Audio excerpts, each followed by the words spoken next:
Warning, we are about to spoil 2006's Running Scared. If you haven't seen the movie and plan on watching it, leave now and come back later. But if you have seen it, or you just don't care, then please stick around.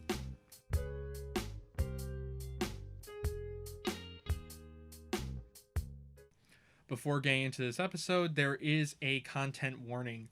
This film covers a lot of dark subjects such as pedophilia, child abuse, and I forget some of the other. There's blatant homophobia and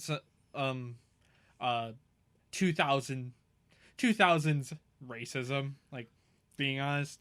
Basically, it's not enough to where we can just say skip to here. It's throughout the whole movie.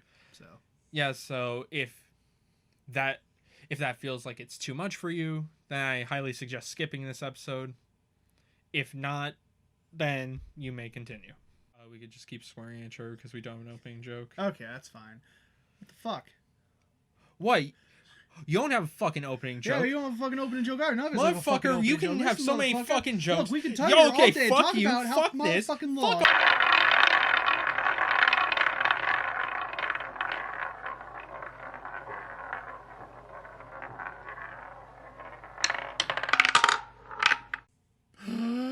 Hi. Damn it.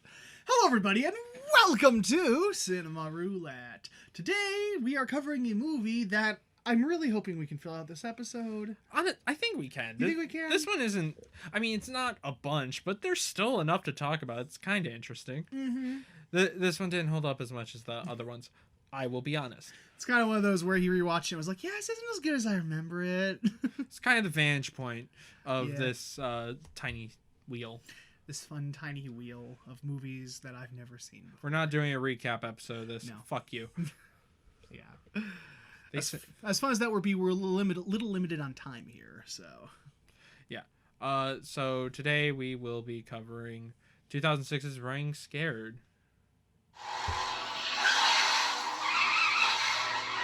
What you bringing me?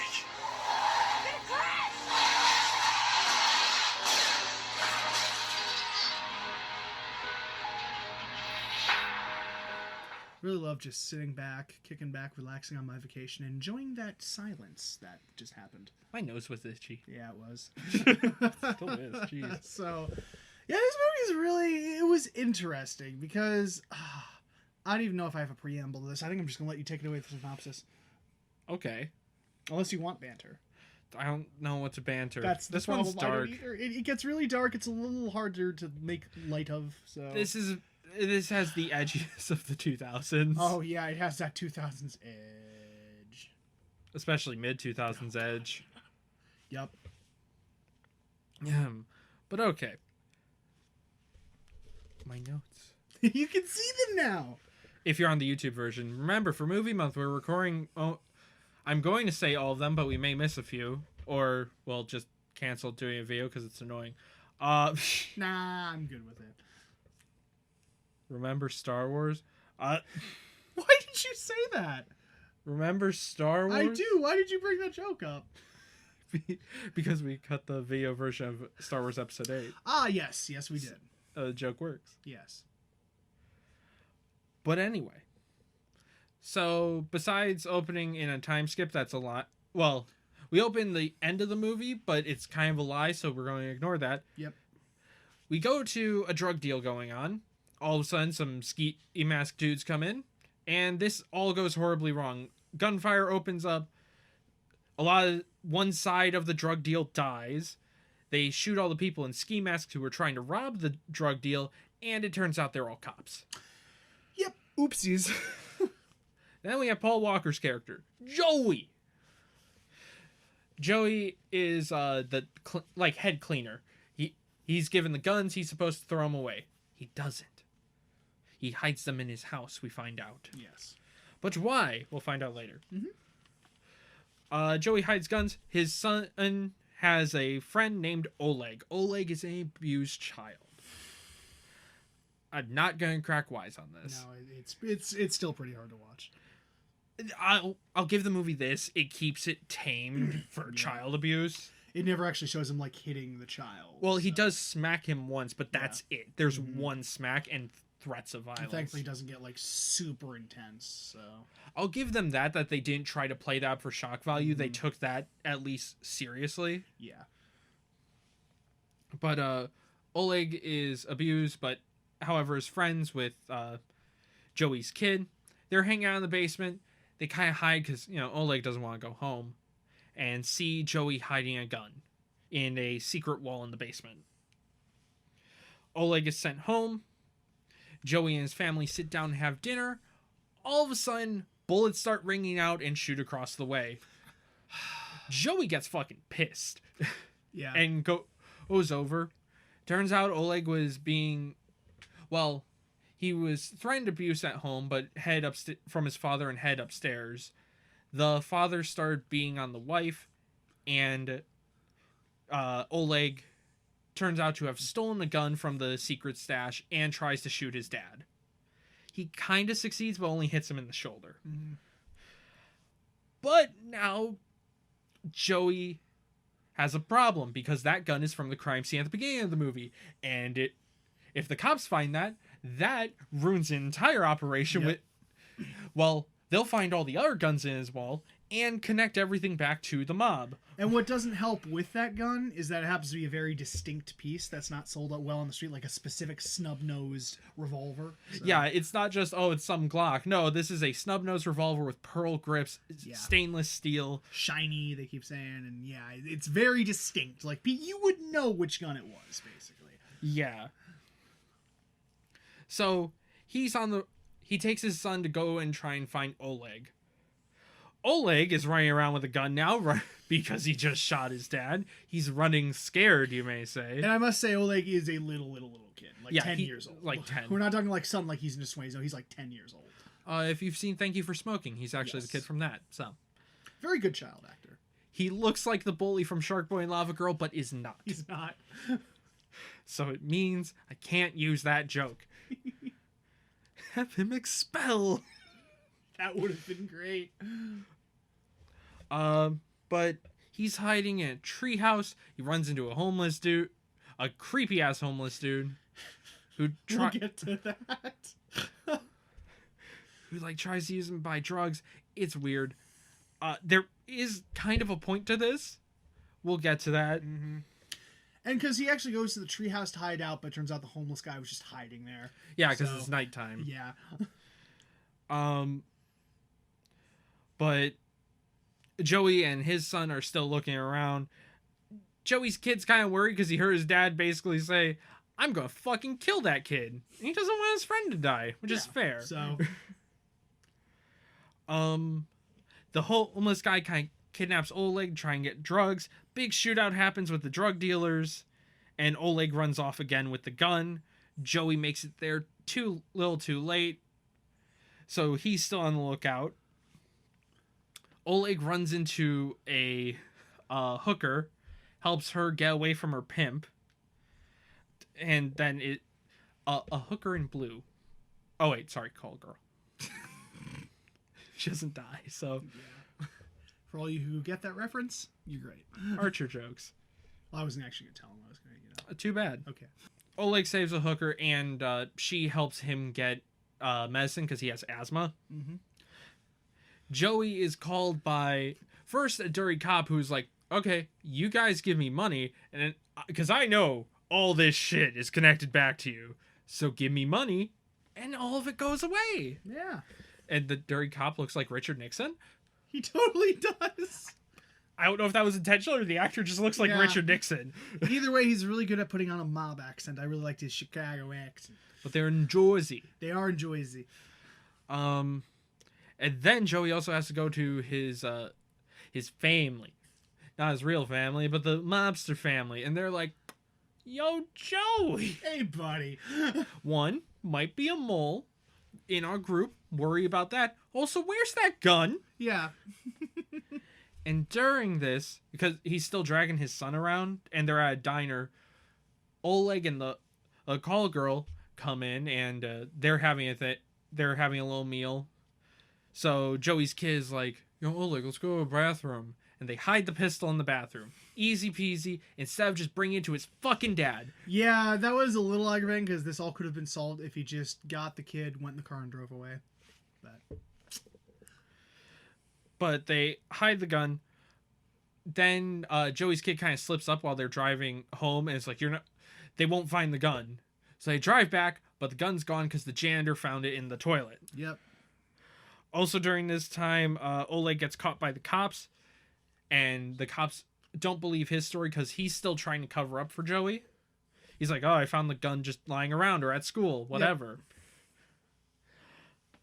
Yep. But the cops are like, well, Richard Nixon's just like, okay, because the dad was still alive and is out of the hospital after being shot. It's just like, okay, go talk to your son, get him to say where he got the fucking gun. So he takes his son out, hits him once, which causes Oleg to run off, and he hops into a van, a safe van, a van of friendly people who take him away. Also, during this whole time, Joey is looking for this gun, which got lost in a poker game, so he has to leave the poker game, go find this one guy, but the one guy who won in the poker game already sold it. That's just a whole thing. Mm-hmm. The gun becomes a little less important. But Oleg gets taken by the friendly people to an apartment with 2 other kids, and they have a playroom with the camera and plastic on the floor. He quickly figures out something is fucking wrong, steals a phone from the friendly lady's purse, and goes to the bathroom, calling up Joey's wife, Miss Gazelle. I don't know if they said her first name. They probably did. Yeah. But calls her up, reads a pill bottle to give her the location, and she comes to the rescue. But the friendly people almost trick her. However, he's like, wait a minute, you have no pictures of your kids. This is weird. Go ahead, call the cops. And then finally finds Oleg, who was almost strangled to death with a plastic bag. Yeah, they tied his hands behind his back and put a plastic bag over his head to keep him quiet. His heart stops, by the way. She has to perform CPR on him because he has fucking asthma. While holding the 2 at gunpoint, which is kind of cool. Yeah. After saving him, kills the pedophiles, and then calls up Joey and is like, okay, we found Oleg. Mm-hmm.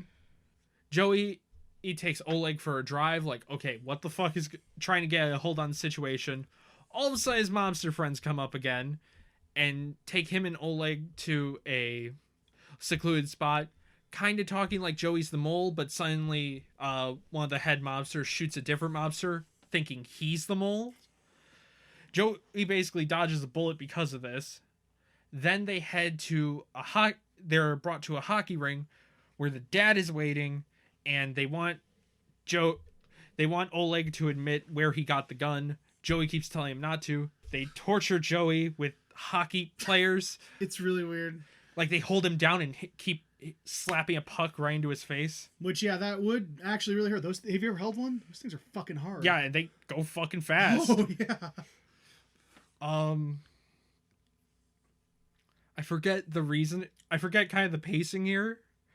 But eventually it gets to the point where they tell the dad to kill Oleg. Mm-hmm. But because this is an American movie, the dad has a moment of redemption and chooses and thinks for a moment, maybe shooting my son in the back of the head isn't the best idea. Yeah. Then Joey thinks of a lie that Oleg goes with after Oleg's dad is shot, which causes both gangs, because there's the Russian gang and the gang Joey's with, to all just shoot out at each other. Everyone's dead except for Joey and Oleg. Yeah. And they head home.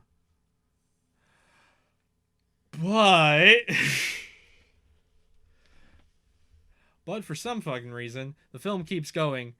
Oleg and Joey go to a diner, and it turns out the pistol had gone to a pimp that Oleg saved the hooker from earlier.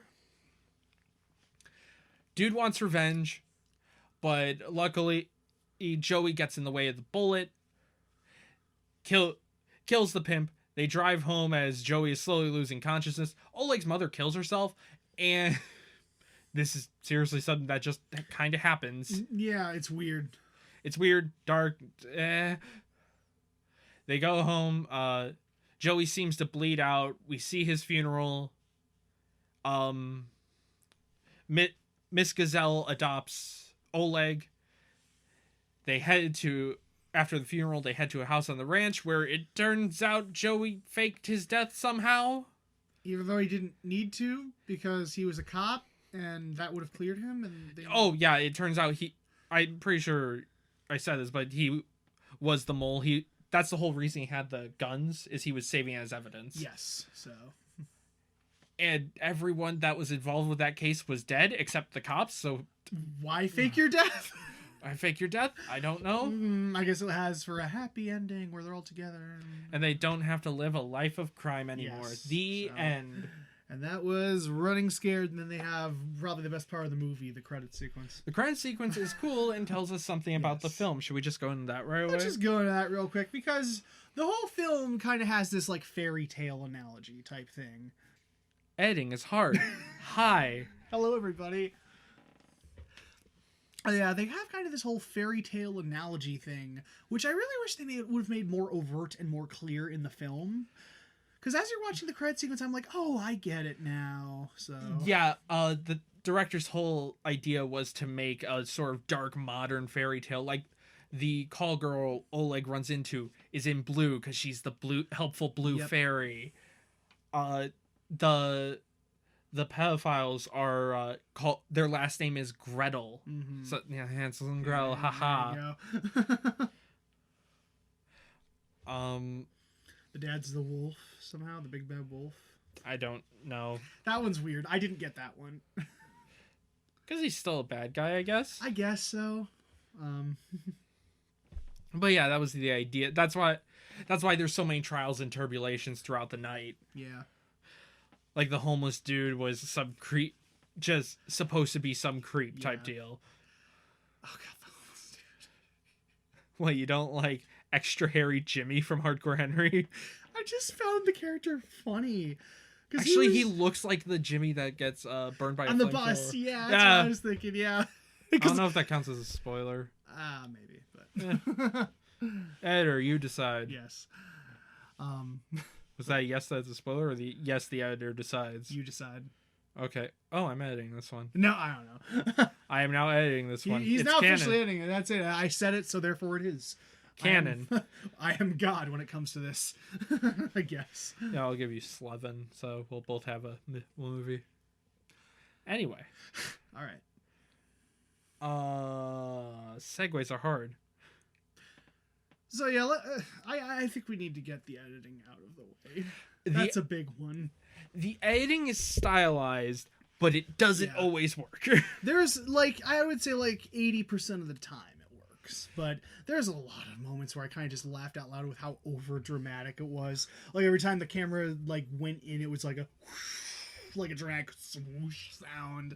Or I think it's when they're doing the fake out of Joey about to be executed, and it keeps zooming on Oleg's face for a few seconds. It's just like, but it's like flashing. Yeah, it's so over dramatic. It's kind of funny. But the one that killed me was the fucking cleaning sign, just doom doom doom. Yeah, to hint that the janitor was in there. It's like so needless in spots.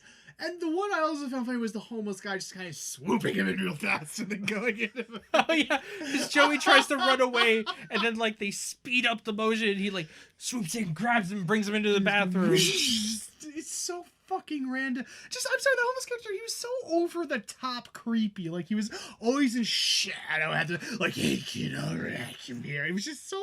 I think if it kept that up, the fairy tale thing would have been more obvious. But that goes after that moment, it goes kind of back to reality. Yeah. And I think the only character that mugged it up just as much was the pimp guy. At the end, he got really silly. The pimp guy was stupid as hell. It's kind of great. I'm an OG, man. Yeah, the fucking yeah. I forget what exactly. It wasn't OG. It was something even worse. MC or something. It was so fucking stupid. Mac Daddy. I'm the Mac Daddy. I'm the Mac Daddy.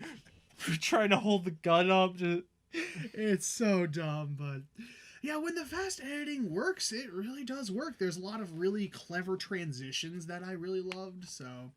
like the sunglasses when a car was going in, that zooms in on sunglasses, and then they're on the road and shit. I love that shit. That's great. Yeah, the lighting hits the sunglasses, so it's two separate little dots, and then turns Yeah. to headlights. Yeah, I love clever transitions like that. People need to use that more. Like, Or when he does the U-turn in the four-way cross section when he's driving back, as the camera moves, you see a sign come up, and then zooms out from there to show the road where they arrive. it's really cool a lot of the time. I love that. So, and there's just clever cuts too. Like, I do love the scene where like it shows the window and then like winds time and shit like that. So that's just cool. That was actually a really cool effect, because when he goes over to a neighbor's house after the shooting, he's like looking back to think about where the bullets went, and they actually practically did it by having Paul Walker's brother sit in there. Yes. Who does look like strikingly like Paul Walker, to the point where in the Fast and Furious they used him in the reshoots after Paul Walker passed away. So, Yeah. but yeah. Speaking of Paul Walker, he does a great job in this movie. He's a great asshole. Yeah. Honestly. Is that why he was drawn to the role, because he played an asshole? Yeah, he actually really liked the idea of playing that type of character because he usually didn't. Yeah. Like in the Fast and Furious, he was very much the good guy, the clean cut hero, and all that. So, but yeah, and yeah, just the action scenes are good too. Like it's like it still has really fast cutting, but it's stylized enough to where it doesn't come across as really dumb. It's still very like visceral and stuff like It's that. kind of like the first Kingsman, where if you explained it out loud, it would sound like Yeah. those, like the worst type of action scenes that were around at the time. But it actually works here with the pacing and the style. They actually did have a point to it, and they had a clear direction. You could tell they had a clear direction on how they wanted to shoot and edit these. Yeah, So, it gets the panic across usually of the shootouts, but also it's giving you enough information to be like, okay, this person's dead, this person's here, this person's here. yeah. So Also, gun sound design, top Yes. fucking notch. I love the gun design because they sound very meaty. That he had that punch to them. So They sound powerful, and I'm pretty sure they were using the same sound effect as Black Lagoon for Yeah, that for Revy has for pistols. for the opening shootout, yeah. So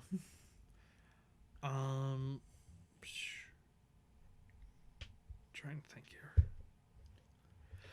The gore as well. Those effects were yeah. fantastic. there's a lot of really good practical gore, especially some of the headshots too. Oh yeah, like the one where dude Yeah, you can just, splits like, in top corner. You can like see it come off and blood everywhere. It's pretty rad. So Or even with the weird hockey torture scene, the pool of blood that Paul Walker's Yeah. like having his face slammed it's like into. spitting it out. And, it's pretty gruesome.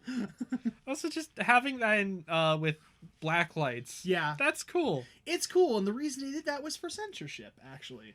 So Yeah, if I remember correctly, you can actually watch Good Bad Flicks he did in Exploring on this movie. And if I remember correctly, they were it might have actually been because they were worried about an NC-17, so they were like, okay, let's light it with black lights because then blood looks black instead of red. yes. So. Even though you could still clearly see the red, but whatever. Yeah, but it still worked. It looked really cool. So I do remember when I first watched this movie, it was actually really tense going scene to scene.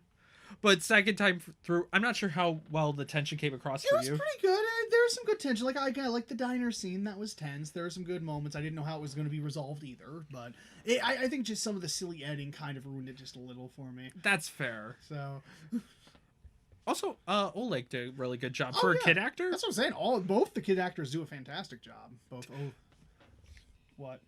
But Joey's son's such a fucking idiot. Yeah.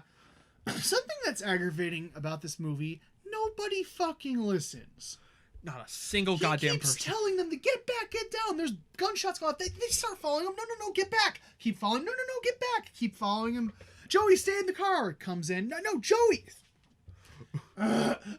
What do you guys not understand about live bullets being fired? It's like, oh, there's bullets being fired next door. Can I come see? Yeah. No, go back in the fucking house. Yeah, right. God, it is just kind of aggravating at some point because everyone in this movie is a piece of shit. Like I think I like your comparison. It's the town from Condemned. Criminal Origins. It is. Like- This is what all the non-homeless people in Condemned Criminal Yeah. Origins are doing. Just everybody's a piece of shit. Like everybody's, either a drug runner or a pimp or worse. So, If I can.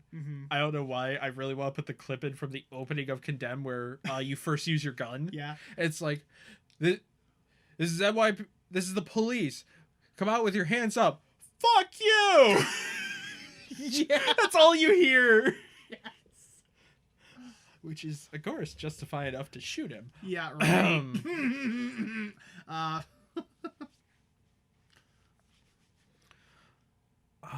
But All the acting's pretty good all around, except for the wife. the wife gets a good scene when she She saves does. Oleg. She does. Everything else is very much... Yeah. I feel bad because I don't want to shit-talk an actor, but this is not her best role. I don't... You know what? I'm not going to blame her. I don't think Yeah. she was given much, because when she is given something, she does well. She does. Everything else is just kind of, don't get hurt or come back. Yeah. Type deal. Please, I'm sexy. Yeah, oh, God. Yeah. Should we get into that real quick? Sure. There's a lot of early 2000s isms, man. Like, and just the scene when he comes home to his wife and shit, and they start having sex, and I'm just, like, looking at, like, God, this is every, like, toxic masculinity fantasy right here. She's in the kitchen and she's near the laundry room right next to the kitchen, and she's just ready to be banged. Yeah, he comes up, like, immediately just behind her, puts his junk against her, just starts grabbing her. He's like, oh, yes. And she's like, oh, you haven't talked to me or whatever. He's like, oh, yeah, well, it's okay. I'd like to know, this is like an hour after he helped kill a bunch of people. Really gets him in the mood, I guess. But What a good cop. it's that opening scene in particular is just kind of uncomfortable for me at times. Really, I'm just like, God, he's just manhandling her, like, Jesus. Or when he's going around town to other gangs or gangsters, like he goes to one of a bunch of Mexican gangsters and they're playing, very Spanish music. It's just, really, guys? Mm-hmm. Or you have like a very black gang, and they're shirtless or Shirtless wearing the do-rags. do-rags. Yeah, they're like sitting back and there's rap music playing. I'm like, Stereotypes yeah. for when thinking is hard. Mhm. But yeah, so that's just, be prepared for that if you watch this, because it is uncomfortable at times. It's uncomfortable at times, but if you can understand it's the Yeah. 2000s, it is a fun movie. It's really weird and sad kind of saying that, because when you think like, oh, it was just this time period, you usually think, oh, 60s, 70s or whatever, but when you really look back at the early to mid 2000s, there was still a lot of, especially homophobia and stuff like that, a lot of that stuff. Oh yeah, they So- say So, most people like to say it as F slur. sorry. Hard cuts. Fun time. But yeah, they say that a lot. Like one of the reasons Oleg's father almost hits him is because he calls John Wayne gay. Yeah. Basically, It is literally just John Wayne was an F word or whatever, so F slur. F slur or whatever, and that's what sets him off. I do really like the one line though of "I'm sorry, oh thank you, that I didn't miss," or that I missed or something. Sorry. Yeah, just to piss him off. Yeah. And yeah, like I said, back to the badass scene with the wife too. I do really like that. She calls 911 on the pedophile guys, and she's like, "Sorry, I heard gunshots across the hall." Hangs up and just fucking Executes him. I've always wanted to do that. I've actually thought about that, using that in a movie sometimes, but hey, they beat me to it. So It's a homage. see, we're doing the Tarantino thing. It's not a remake, it's just a And Tarantino liked this movie, yeah, so exactly. That was a really cool thing that Justin found, was that he was apparently down because it didn't do well, but then he Paul Walker was down that it didn't Yeah. do well. they got a voicemail from Tarantino saying, "Hey, good job, man. I thought you were really good in the movie." So Yeah, so that's actually nice. Yeah. that's wholesome. A little detail that is really fucking creepy is Miss Gazelle opens the closet where Oleg is and looks through it at the pedophile place, finds body bags, which we already know what that means, but also finds tapes, and all of them have names and different star ratings. It's so creepy. It's one of the most fucked up scenes in a movie. I've seen. It's been a long time since I've seen something this like really genuinely fucked up. Just. I know some of you are going to be like, well, I've seen this Japanese horror movie where a woman eats her own shit. It's like, okay, guys, come on. We're talking about a reasonable bar here. Yes, like, Jesus. honestly, this isn't a Serbian film. Jesus Christ. Yeah, I know a Serbian film exists. I know some of the fucked up indie gore shit that comes out of Asia. I think it was called Guinea Pig. Was that the famous That's one? one. Yeah. That was one where Charlie Sheen freaked out because he thought it was real. That was the second one. Okay. Well, he was also high as a kite. Yeah. But he thought it was real. He thought it was real, so he actually called the police.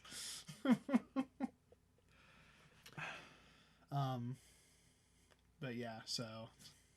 But yeah, it's a solid movie. You just have to look past some problems. Yeah, I mean... Some problematic things. Yeah, it's good. There are some elements that are very much of its time, but when the good elements are there, it is actually really good and genuinely enjoyable, intense at times, so... Yeah, I think that's it, huh? Yeah, that's it. It's a 30-minute episode. Yeah, all right. Well, hey, we've hit the minimum. We've hit the bare minimum. Woo! Yeah, baby. Woo! Anyway. It is time now. Let me move notes so I can... Okay. So, we have 6 movies left. I didn't do this in the last episode, but fuck you. Heather's the Void, Lucky Number 11, Old Boy, Mandy, and Old Times at the Bad Times at the El Royale. Did you mix Old Boy and Bad Yes, Times I at the did. El Royale? Old Times at the El Royale. Well, it's a rewatch for me, so it is Old Times. Just a bunch of senior citizens. Okay. All right. Well, let's do the thing. Let us spin.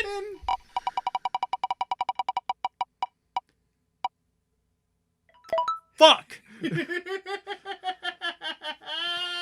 It happened. It happened. It happened. I'd be lying if I said I wasn't excited, but it is also the first movie we're going to have to watch tomorrow. Next is Old Boy. You know how I said Mind Game was the deep end? The part of the pool that is a foot, I guess, foot less deep? I don't know. How would you say that? A foot less deep is Old Boy. Like, Mind Game was the deepest end. This is close This to is the it. second deepest, yeah. Running Scared was probably further, like, shallowest end of the pool here. Instead of, like, let's say a normal pool goes from a foot to 6 feet or whatever. Like, Mind Game was 6 feet, Old Boy's like 5 feet. Like, going slightly up the ramp. No. Old Boy is 6 foot. Mind Game is just the diving pool. Yes. Yeah. Exactly. All right. It's still the deep end, but it's not Yes. Mind Game. So...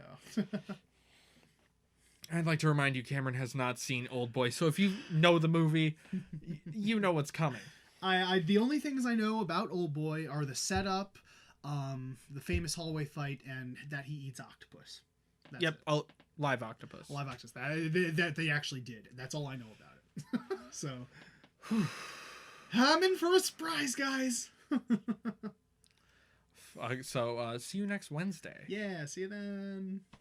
Well, not next Wednesday, the coming Wednesday. Well, however that works out. Yeah, and the schedule thing. Whatever. The second Wednesday of November. Yeah. Fuck you. Oh, I did forget to say that they say fuck 330 times. There you go.